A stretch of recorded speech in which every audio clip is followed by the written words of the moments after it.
વાત કરીએ અમદાવાદની તો અમદાવાદના જે ગરમીના કારણે બે નવજાત શિશુના મોત થયા છે, જ્યાં 10 અને 12 દિવસના નવજાત શિશુના મોત થયા છે।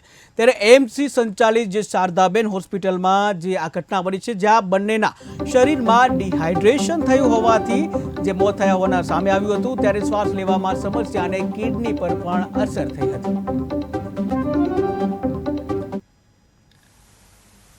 શારદાબેન હોસ્પિટલ ખાતે ગઈકાલે બે નવજાત શિશુઓ પ્રેઝન્ટ થયા હતા, જે 10 અને 12 દિવસના હતા અને બંને બાળકોને તાવ, ખૂબ ડિહાઇડ્રેશન અને કિડની પર અસર હતી।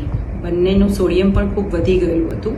સસ્પેક્ટેડ હીટ રિલેટેડ ઇલનેસ ગણી અને આપણે એમની ટ્રીટમેન્ટ ચાલુ કરી હતી। વેન્ટિલેટર પર પણ મૂક્યા હતા, પણ બંને બાળકોના આજ સવારે મૃત્યુ થયા છે। આ મૃત્યુથી આપણને એક સંદેશો મળે છે કે નવજાત શિશુને ઘરમાં અંદર રહીને પણ લૂખ લાગી શકે છે।